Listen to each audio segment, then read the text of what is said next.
Hi friends, टीके study classes के YouTube channel में सभी प्यारे मित्रों का स्वागत है। देखिए फ्रेंड्स, राजस्थान की ज्योग्राफी में आज हम एक नए टॉपिक से हम आपसे चर्चा करने वाले हैं। देखिए, आज हम बात करेंगे राजस्थान के जो प्रमुख जो पक्षी अभ्यारण्य हैं उसके बारे में बात करेंगे, और इससे अगला टॉपिक रहेगा जो गोडाउन है कि जो हमारा राज्य पक्षी गोडाउन है उसके बारे में, और चिंकारा पशु के बारे में हम बहुत ही बेहतरीन तरीके से आपसे स्टडी करने वाले हैं। देखिए, इससे पहले वाला जो वीडियो था उसमें हमने बात की थी जो राजस्थान के प्रमुख जो मृग वन है उनके बारे में अध्ययन किया था। इनके बारे में अपने बहुत ही बेहतरीन तरीके से पिछले वाले वीडियो में बहुत ही बेहतरीन तरीके से हमने स्टडी की थी। ठीक है, तो देखिएगा आज हम स्टार्ट करते हैं। ठीक है, ज़्यादा समय खराब ना करते सीधे ही हम टॉपिक पे चलते हैं। आज का हमारा जो फर्स्ट जो टॉपिक है पक्षी अभ्यारण्य। ठीक है, देखिएगा टॉपिक का नाम है पक्षी अभ्यारण्य। ओके, देखिएगा पक्षी अभ्यारण्य।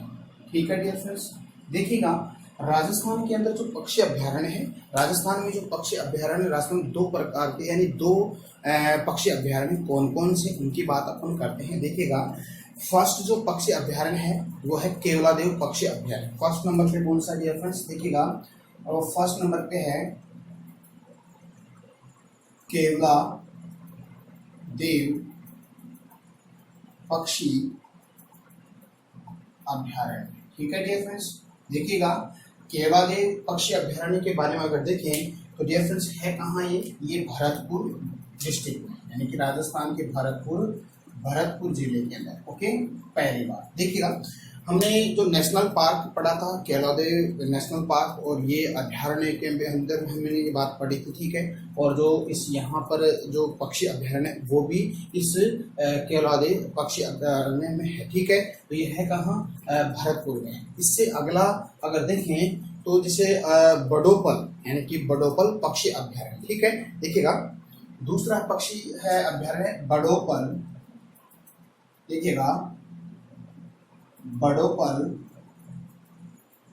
पक्षी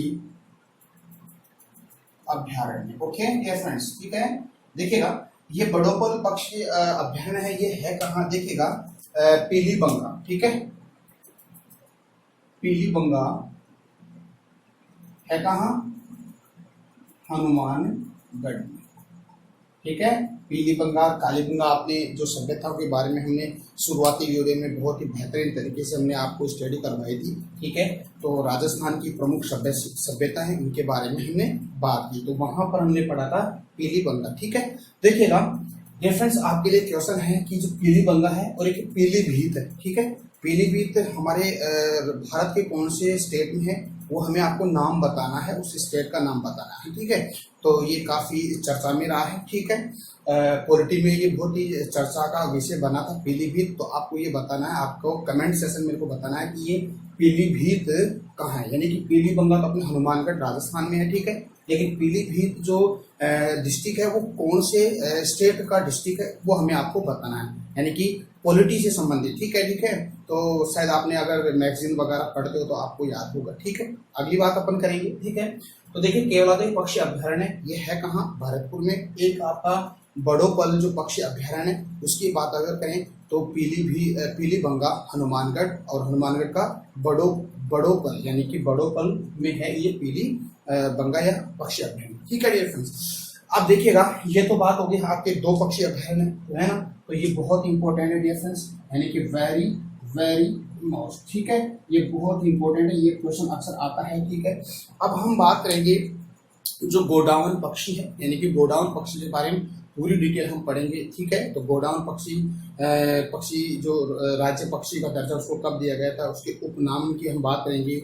एक जो साइंटिफिक यानी कि जो वैज्ञानिक जो उसका नाम है वो हम बात करेंगे, अंग्रेजी उसको क्या कहते हैं, इसकी लंबाई, इसकी ऊंचाई है, इसका वजन है, इसका जो कहने का मतलब है ऊंचाई है कितनी है। ठीक है, और राजस्थान के कौन से क्षेत्र में बहुत ज़्यादा पाया जाता है, तो उनकी पूरी डिटेल हम पढ़ेंगे। ठीक है, तो मेरे साथ आप बने रहिएगा, और अपना जो टीके स्टडी क्लासेस चैनल है उसके लिंक को अपने फ्रेंड सर्किल में, अपने जो भी एजुकेशन ग्रुप हो या लाइब्रेरी ग्रुप हो वहाँ पर इसके लिंक को शेयर कीजिएगा, सब्सक्राइब भी कीजिएगा, और सब्सक्राइब करने के पश्चात जो बेल बेल आइकन आता है, उस बेल आइकन के बटन को प्रेस कीजिएगा, ताकि जो भी यहाँ से जैसे मैं आज वीडियो अपलोड करूँ आपके पास इसका तुरंत नोटिफिकेशन आ जाएगा। ठीक है, तो आगे बढ़ते हैं गोडाउन पक्षी के बारे में। ओके, देखिएगा फर्स्ट नंबर पे हम बात करेंगे गोडाउन के बारे में। ओके, देखिएगा गोडाउन, ठीक है, गोडाउन पक्षी, ठीक है। गोडाउन पक्षी की अगर बात करें तो डियर फ्रेंड्स, सबसे पहले हम इस गोडाउन पक्षी का उपनाम देखेंगे, इसको किस किस नाम से जानते हैं। देखिएगा,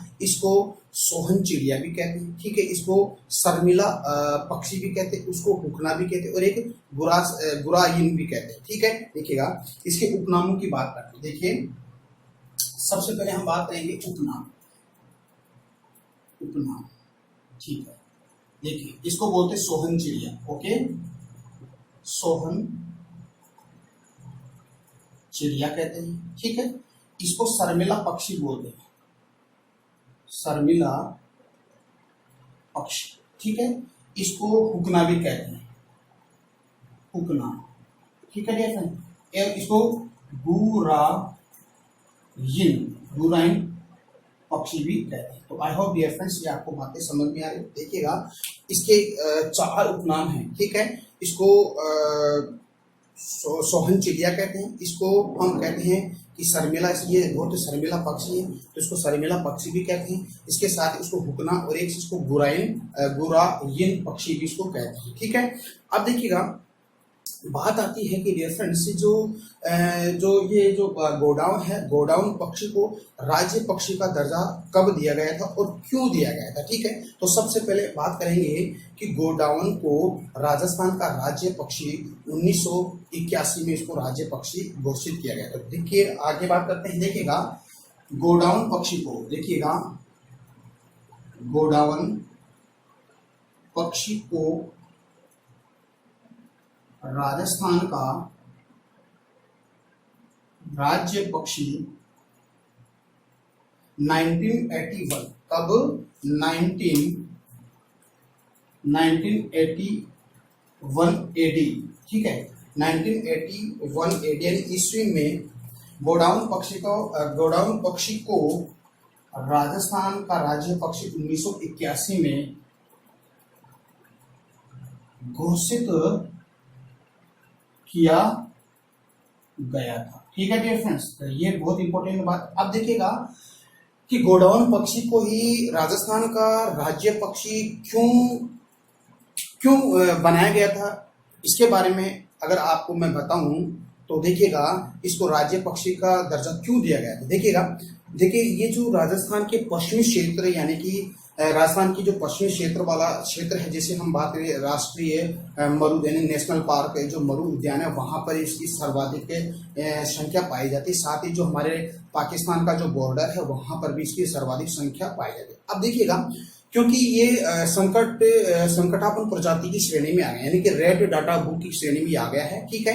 तो रेड डाटा बुक की श्रेणी, यानी कि इसकी जो प्रजाति है धीरे धीरे विलुप्त होती जा रही है। तो इस प्रजाति को बचाने के लिए हमारी जो राजस्थान सरकार है, यानी कि स्टेट गवर्नमेंट है, इसने क्या किया, इसको राज्य पक्षी का दर्जा दे दिया गया, ताकि इसकी संख्या, इसकी जो प्रजाति है संकटपन्न प्रजाति, यानी कि इससे संकट इस पर ना मंडराए या इसकी जो प्रजाति विलुप्त ना हो, इसलिए इसको राज्य पक्षी का दर्जा दिया गया। तो 1981 में इसको राज्य पक्षी का दर्जा दिया गया, ठीक है। इसका उपनाम, इसको 4 उपनामों से हम जानते हैं। देखिए, इसको सोहन चिड़िया भी कहते हैं, इसको शर्मिला पक्षी भी कहते हैं डियर फ्रेंड्स, इसको हुकना और एक गुराइन पक्षी भी इसको कहते हैं। अब देखिएगा, अब बात आती है डियर फ्रेंड्स इसका वैज्ञानिक नाम। देखिएगा, इसका वैज्ञानिक नाम है क्रायोटीज नाइग्रिसेप्स, इसको क्रायोटीज नाइग्रिसेप्स वैज्ञानिक नाम इसका। देखिएगा इसका वैज्ञानिक, यानी कि गोडाउन का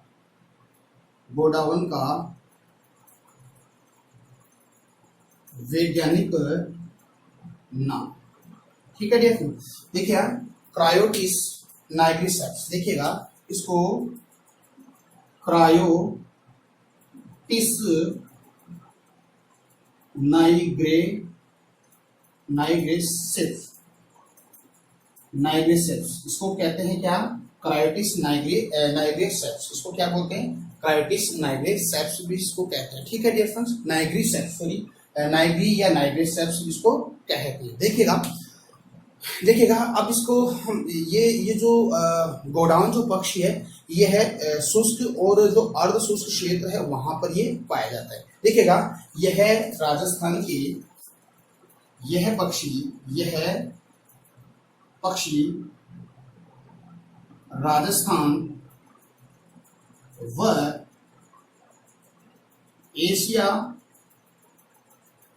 महाद्वीप के, राजस्थान, यह पक्षी राजस्थान व एशिया महाद्वीप के शुष्क एवं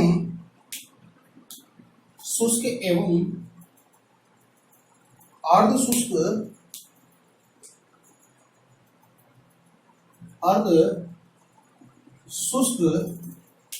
यह पक्षी राजस्थान व एशिया महाद्वीप के शुष्क और अर्ध शुष्क क्षेत्र में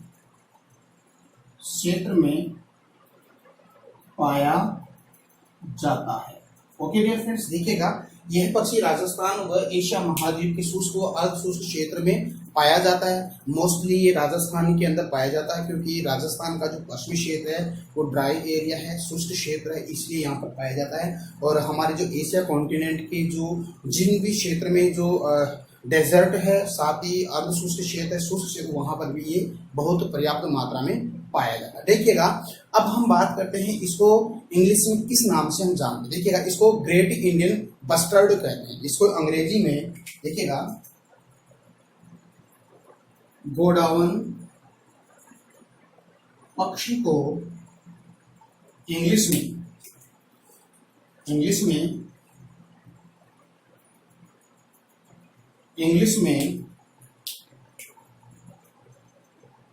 ग्रेट इंडियन बस्टर्ड क्या बोलते हैं, ग्रेट इंडियन बस्टर्ड कहते हैं, इसको बोलते हैं अंग्रेजी में ग्रेट इंडियन बस्टर्ड। गोडाउन पक्षी को अंग्रेजी में यानी इंग्लिश में ग्रेट इंडियन बस्टर्ड कहते हैं। क्या कहते हैं, ग्रेट इंडियन बस्टर्ड कहते हैं। ठीक है डियर फ्रेंड्स, कहते हैं। ओके डियर फ्रेंड्स, देखिएगा बात करते हैं आगे की। अगर बात करें तो देखिएगा इसकी ऊंचाई, इसकी जो वजन, इसका वजन है वो कितना। देखिएगा इसकी जो, इस पक्षी की जो ऊंचाई होती है ये 1 मीटर इसकी ऊंचाई होती है और ये 15 केजी का वजन होता है, यानी कि 15 केजी का वजन होता है। देखिएगा ऊंचाई की बात अगर करें, इस पक्षी की ऊंचाई 1 मीटर, ओके, ये मीटर है डियर फ्रेंड्स। और इसकी जो इसका भार या इसका वजन की बात करें, इसका वजन है डियर फ्रेंड्स 15 केजी, 15 केजी इसका वजन है। ठीक है, 15 केजी इसका वजन यानी कि 15 किलोग्राम इसका वजन है। देखिएगा 15 किलो वजन है, कहने का तात्पर्य है डियर फ्रेंड उड़ने वाले पक्षियों में सबसे अधिक वजनी पक्षी है। यानी कि इसकी बात करें कि उड़ने वाले पक्षियों में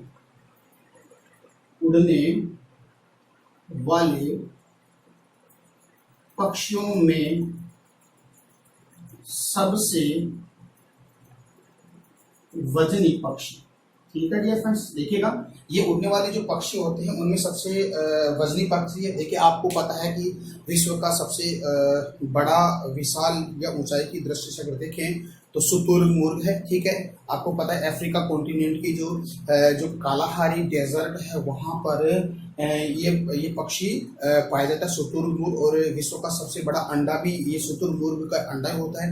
कहने का मतलब ये इतनी तेज गति से दौड़ता है कि जो टाइगर है, शेर भी इसका शिकार नहीं कर सकता। ठीक है, तो कालाहारी मरुस्थल है, ठीक है, डेजर्ट है अफ्रीका कॉन्टिनेंट में, वहां पे ये पाया जाता है, तो वैसा ही ये दिखाई देता है। ठीक है डियर फ्रेंड, तो उसकी प्रजाति यानी दोनों की प्रजाति एक जैसी दिखती है। ठीक है, लेकिन वो बड़ा ऊंचा है और तेज रफ्तार से दौड़ने वाला है। लेकिन ये है इसकी वजन 15 केजी है, ये मीटर यानी कि 1 मीटर ये ऊंचा है। और ये जो उड़ने वाले पक्षियों में सबसे ऊंचा यानी कि शुतुरमुर्ग दौड़ता है, उड़ता नहीं है डियर फ्रेंड्स, है ना, तो ये उड़ने वाले पक्षियों में सबसे ऊंचा है। ठीक है, ये बात समझ में देखिएगा। आगे बात करें, देखिएगा अब हम बात करें कि ये जो गोडाउन जो पक्षी है, नर मादा दोनों श्रेणियां हैं, यानी कि इसकी दोनों श्रेणियां हैं। यानी कि गोडाउन पक्षी की, देखिएगा गोडाउन पक्षी की नर व मादा, यानी कि नर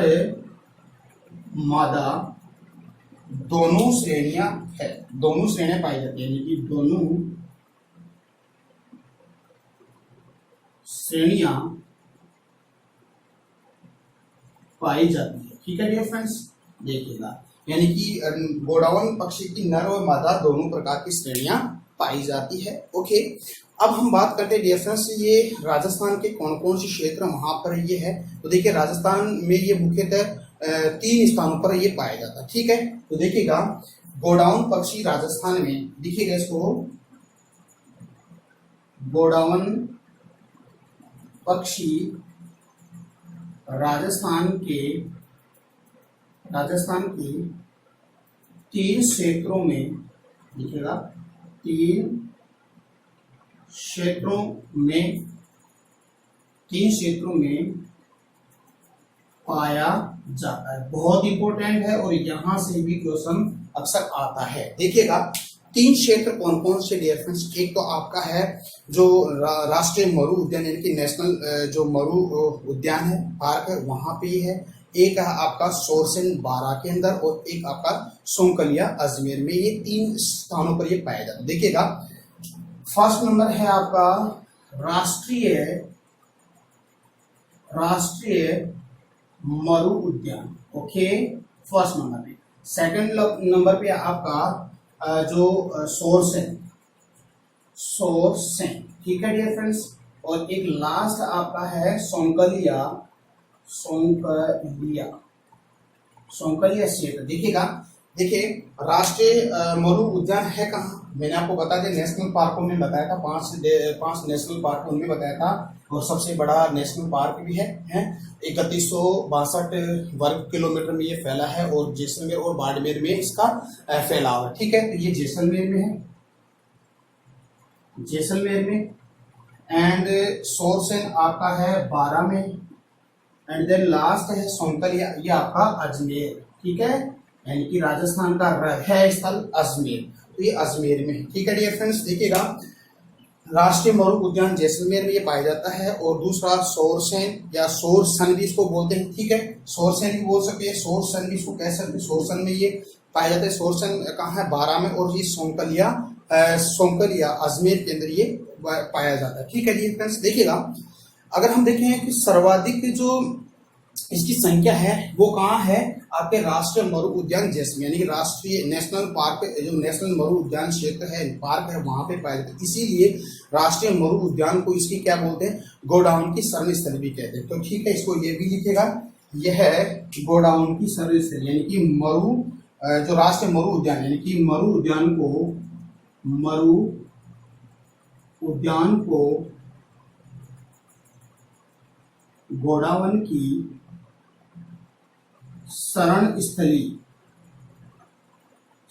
कहते हैं। ठीक है डियर फ्रेंड्स, शरण स्थली क्यों कहते हैं, क्योंकि सर्वाधिक संख्या इसी राष्ट्रीय मरु उद्यान में इसकी संख्या सर्वाधिक पाई जाती है, इसलिए इसको क्या बोलते हैं, गोडाउन की शरण स्थली इसको कहते हैं। ठीक है, अब हम बात करते हैं और आगे अगर बात करें डियर फ्रेंड्स, देखिएगा पहले इसकी आप स्क्रीनशॉट लीजिएगा। देखिएगा 5 सेकंड का समय है आपके पास।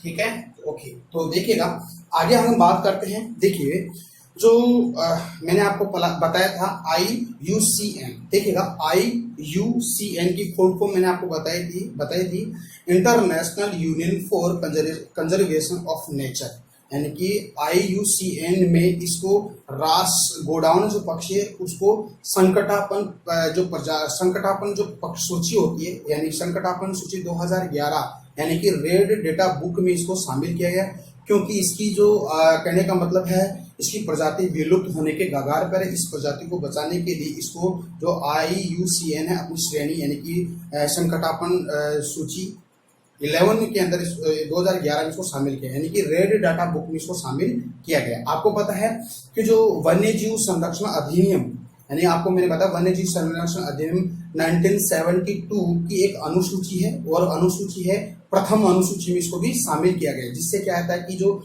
वन्य जीवों को संरक्षण प्रदान किया गया है, साथ ही उसके शिकार पर भी प्रतिबंध लगाया गया। तो इसका मतलब ये है। ठीक है, तो देखिएगा आगे इसको मिटा देता हूँ डियर फ्रेंड। देखिएगा एक बार आपको फिर से मैं एक बात बता देता हूँ, कल वाला जो वीडियो था उसमें कुछ लिखने में मिस्टेक हुई है, ठीक है। शुरुआती जो टाइम था, शुरुआती जो कुछ मिनट, उसमें थोड़ा मिस्टेक हुआ, तो उसके लिए मैं आपसे सॉरी मांगता हूँ, ठीक है। आज ऐसी कोई गलती नहीं होगी, ठीक है। आगे बात करते हैं, इसको मैं बिठा देता हूँ, देखिएगा, ओके। देखिएगा आगे अगर बात करें इसके अंदर, देखिए फ्रेंड्स, इंसान गलतियों का पुतला होता है, गलती इंसान से होती है, ठीक है। तो वेरी सॉरी, ठीक है। देखिएगा आगे हम बात करें, देखिएगा IUCN ने गोडाउन पक्षी को संकटापन जो सूची है 2011 में शामिल किया गया। देखिएगा IUCN, देखिएगा IUCN ने गोडाउन पक्षी को संकटापन, देखिएगा संकटापन सूची 2011 में शामिल किया है, तथा भारत सरकार ने वन्य जीव संरक्षण अधिनियम, देखिएगा वन्य जीव संरक्षण अधिनियम, देखिए फ्रेंड्स, ये अधिनियम पूछा जाता है 1972, यानी कि भारत सरकार ने वन्य जीव संरक्षण अधिनियम 1972 की अनुसूची प्रथम वन्य जीव संरक्षण अधिनियम की अनुसूची प्रथम में शामिल किया गया है, ठीक है डियर फ्रेंड्स। तो ये बात आपको समझ में आ रही है, ठीक है।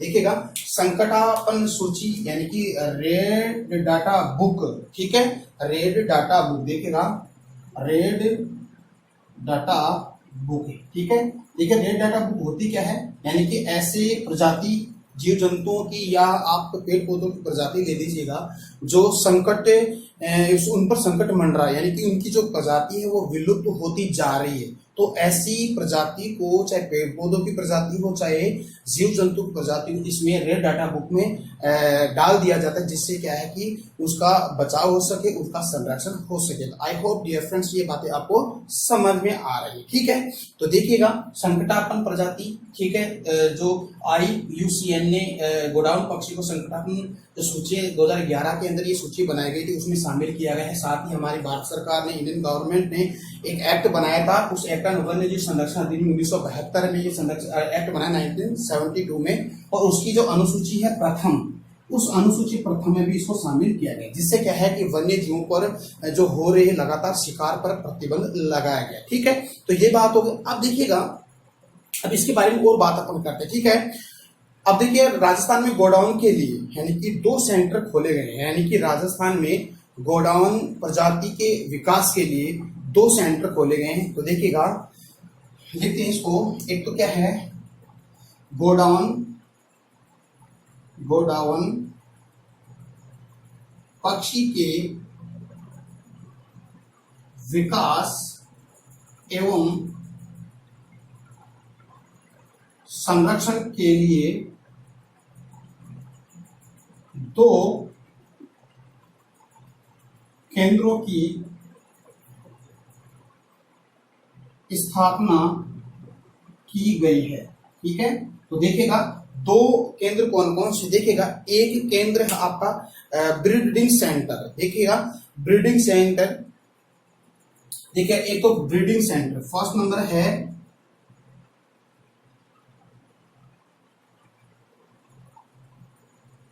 एक तो ब्रीडिंग सेंटर है। देखिएगा ये ब्रीडिंग सेंटर होता क्या है, यानी कि प्रजनन केंद्र,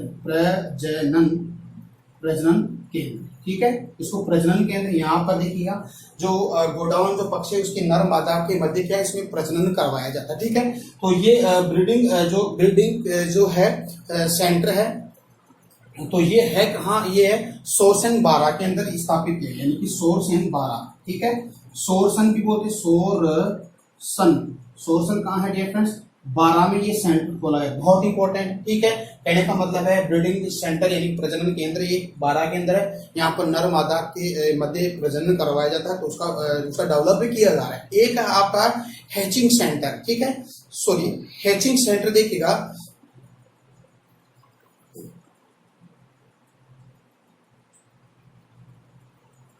हैचिंग सेंटर।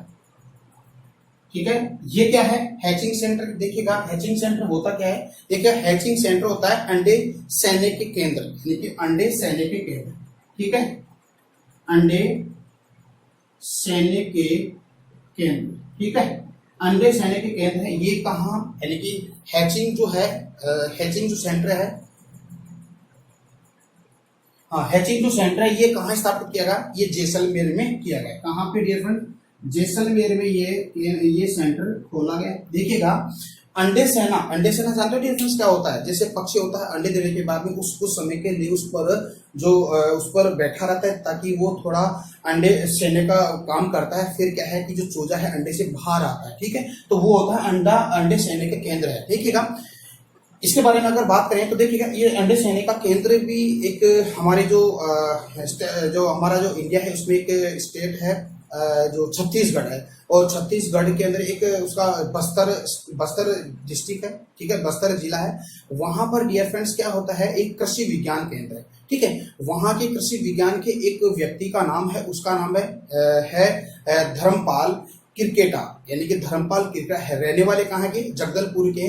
तो उन्होंने एक अंडे सेने की एक मशीन का उसने आविष्कार किया था, और उस अंडे सेने की मशीन का नाम है हेचरी मशीन। तो हेचरी मशीन का आविष्कार के जैसा एक पक्षी अपने अंडों पर बैठकर उसको सेता है, फिर बाद में चूजा बाहर निकलता है। तो देखिएगा तो उस मशीन से क्या होता है कि लगभग 21 दिन से क्या है अंडे सह लेते हैं, और चूजा फिर क्या था अपने आप उस अंडे से बाहर निकल के आता है। तो ऐसी मशीन का आविष्कार करने वाले व्यक्ति थे धर्मपाल क्रिकेटा है, और ये कहाँ के हैं, जगदलपुर के हैं। और उसने कौन से कृषि क्षेत्र पे, यानी कि जो बस्तर है, छत्तीसगढ़ का एक बस्तर जिला, वहां पर ऐसा उसने काम किया, और उस मशीन का नाम है डियर फ्रेंड्स हेचरी मशीन है। ठीक है डियर फ्रेंड्स, तो ये बातें आपको समझ में आनी चाहिए। ठीक है, ये मैंने अलग से आपको ये चीज बता दी है। ठीक है, अब देखिएगा अब एक प्रोजेक्ट गोडाउन, एक प्रोजेक्ट किया था, यानी कि प्रोजेक्ट गोडाउन। ठीक है, और ये 2013 के अंदर ये प्रोजेक्ट चलाया गया था। ठीक है, तो देखिए प्रोजेक्ट गोडाउन। ठीक है डियर फ्रेंड्स,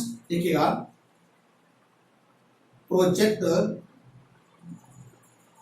गोडाउन। ठीक है, 2013 के अंदर ये प्रोजेक्ट चलाया गया था। ठीक है, तो आपको पता है जैसे टाइगर प्रोजेक्ट है, टाइगर प्रोजेक्ट क्यों स्टार्ट किया था, एक बाघों या टाइगर यानी शेरों के संरक्षण के लिए, उनके लगातार हो रहे शिकार पर प्रतिबंध लगाने के लिए प्रोजेक्ट चलाया गया। तो ऐसे ही क्या है हमारे पश्चिमी राजस्थान में गोडाउन की जो प्रजातियां विलुप्त होती जा रही है, उसको बचाव के लिए, उसके संरक्षण के लिए, उसकी सुरक्षा के लिए भारत सरकार ने प्रोजेक्ट गोडाउन एक प्रोजेक्ट चलाया गया था। वो 2013 यानी कि 2013 में ये प्रोजेक्ट चलाया गया। तो आई होप डियर फ्रेंड्स ये बातें आपको समझ में आनी ही चाहिए, क्योंकि बहुत ही बेहतरीन तरीके से मैंने आपको बता दिया।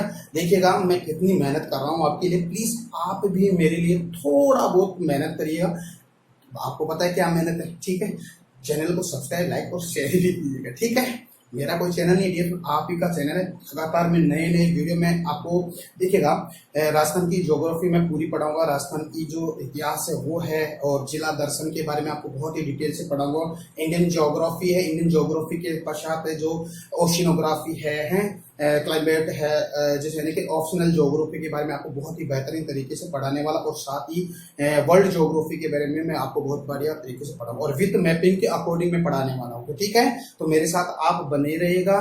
प्लीज अपनी चैनल है उसको अधिक से अधिक लोगों तक शेयर कीजिएगा, इसके लिंक को। ठीक है, तो आगे हम बात करते हैं। ये तो बात आपको समझ में, आप देखिए इसका आप स्क्रीनशॉट लीजिएगा 5 सेकंड के लिए। ओके डियर फ्रेंड्स, मैं इसको रफ कर देता हूँ। ओके, देखिएगा अगला टॉपिक अपना गोडाउन पक्षी के पश्चात आपको पता है चिंकारा एक पशु है, उसके बारे में हम बात करेंगे। ठीक है, देखिएगा चिंकारा, देखिएगा चिंकारा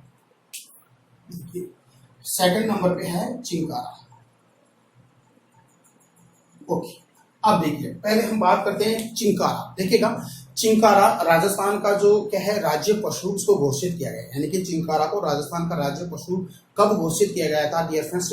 22 मई 1981 में इसको राजस्थान का राज्य पशु उसको घोषित किया गया। चिंकारा को वन्यजीव पशु कब घोषित किया गया था डियर फ्रेंड्स? 19 अप्रैल 2014 को इसको वन्यजीव पशु घोषित किया गया। तो पहले तो हम लिख रहे हैं कि चिंकारा को राजस्थान का राज्य पशु, चिंकारा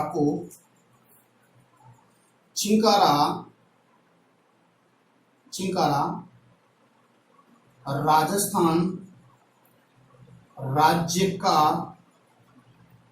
राज्य पशु है। इसे राज्य पशु 22 मई 1981, यानी कि इसे राज्य पशु 22 मई 1981 को घोषित किया गया था। 1981 को घोषित किया गया था। ठीक है डियर फ्रेंड्स, देखिएगा चिंकारा है, चिंकारा राजस्थान का क्या है? राज्य पशु है। ठीक है डियर फ्रेंड्स, चिंकारा राजस्थान का राज्य पशु, और इसको राज्य पशु का दर्जा कब दिया गया था डियर फ्रेंड्स? 22 मई 1981, यानी कि 22 मई 1981 को इसको राज्य पशु का दर्जा उसको दिया गया। देखिएगा चिंकारा को वन्य जीव पशु कब घोषित किया गया था? तो देखिएगा चिंकारा को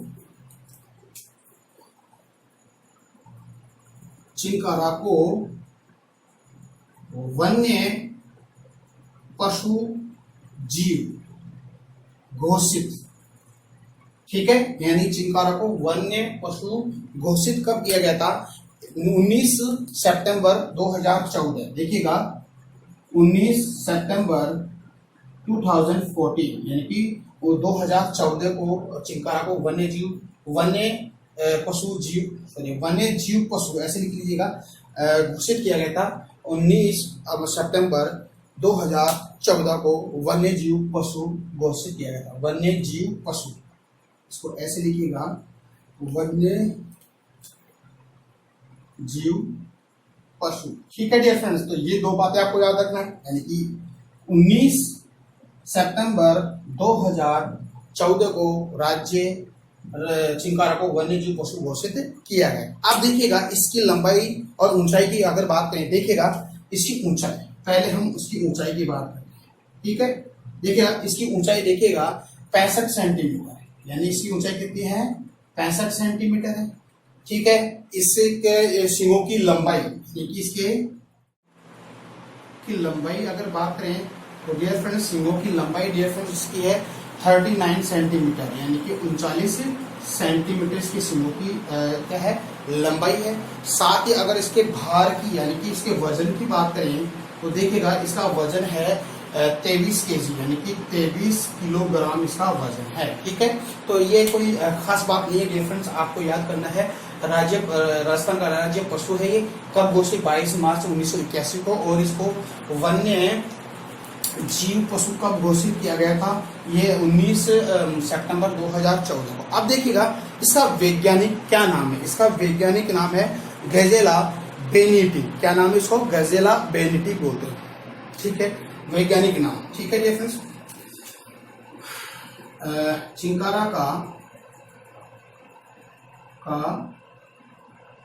वैज्ञानिक नाम, ठीक है, गजेला बेनिटी। क्या नाम इसको? गजेला बेनिटी।